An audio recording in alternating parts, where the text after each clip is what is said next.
All right, so the Ottoman Empire now, probably the first thing that might be striking out to you is looking at the date range of the Ottomans. 1299 to 1923. That's less than 100 years ago that the Ottoman Empire ended. Less than 100 years ago. Now, we're not going to be focusing as much about its modern history. We're going to be focusing on the medieval period, although we'll get up to that and we'll talk about how World War I, yes, World War I affected the Ottoman Empire. They were one of the Axis powers in that. All right, so setting the stage, how do we get here? And I know this is tough because, you know, in this class we go to one location, then we go way up in time, then we go to a new location, go back in time, then we go way up in time. So we're doing this once again with the Ottomans. And this all really starts with the Mongols, which is why the Mongols are the beginning of this unit, and we've moved on to them now. So around 1215, we have the Mongols going and incurring upon Muslim, typically Muslim land. We have the Khwarezmi Empire is destroyed by the Mongols. We saw how cities under the Khwarezmian Empire are massacred with over 1 million casualties. And we see them go into Baghdad at 1258. Remember, we talked about how Baghdad was one of the world centers for culture, education, trade, and the city is turned into rubble, smoldering rubble. I mean, all of the irrigation fields are filled, the buildings leveled, the universities burned to the ground. It's horrible what happens to Baghdad. And from that, Baghdad never truly recovers. Now, the Mongols will make it all the way to Asia Minor, but they don't rule in Asia Minor. They wind up pulling back from that. And so what happens is the Mongols come and are just this complete wrecking crew, and they kick the keisters of all of the ruling empires in the region. And so our Middle Eastern area here, so Arabia, Anatolia, because the Mamluks go and stop them getting into Egypt, winds up being ripe for new people to come over. And a new group will come over to start ruling Turkey. And that group is going to be called the Seljuk Turks. Actually, I'm sorry, I keep probably fast for some of you guys that are writing down. So we're going to have the Seljuk Turks going and taking up the mantle. Now, the Seljuk Turks are not the Ottomans. And we'll talk more about the Seljuks in particular with the Crusades, but they're really not too important for our purposes right now. Yes, Veronica, my dear.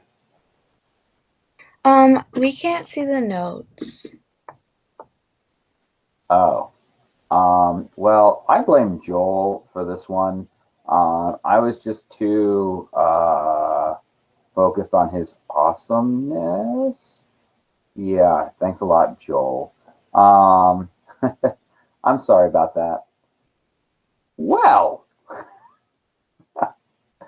that's embarrassing. So now you see everything else. I mean, I was even pointing to things with my mouse on there because you can now see it, right? Yeah. Lydia's like, man, that was an epic fail, Mr. Kenny. So anyways, yowzers. So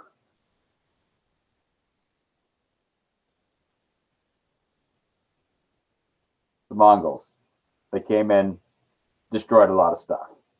We know this. We talked about it quite a bit.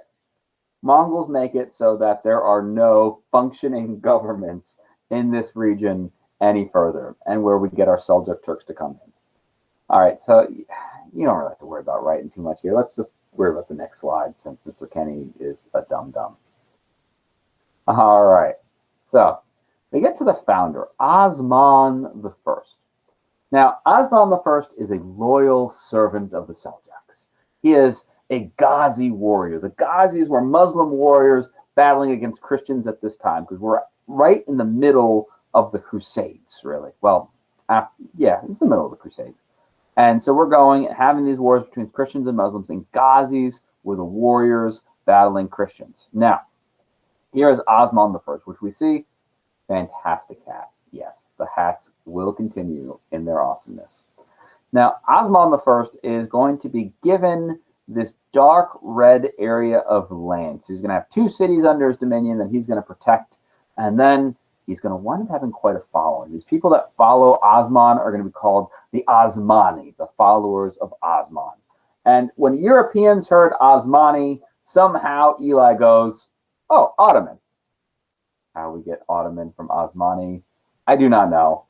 But that's what Europeans did. We've talked about this a lot, how Europeans, like, they hear something else and then they just totally make it weird. But so we get the Ottomans coming from this, and they quickly expand their territory. We see this lighter red, and eventually they're going to wind up controlling all of Anatolia. And eventually, as we know, by 1453, they are going to conquer Constantinople. So what you need to know for today is that the Osmond the First is the founder of the Ottoman Empire, and really he's going to get that land by kicking Byzantine keister. All right? That's we're just setting up the Ottomans today. Tomorrow we're going to talk about Mehmet II, who's going to be the Sultan to conquer Constantinople and how he did that. And then the next day we'll have Suleiman the Magnificent, which I'm really excited about him because he's super duper cool. And there's great stories about him. So, my cherubs, your assignment for today, which I am stopping this recording, especially because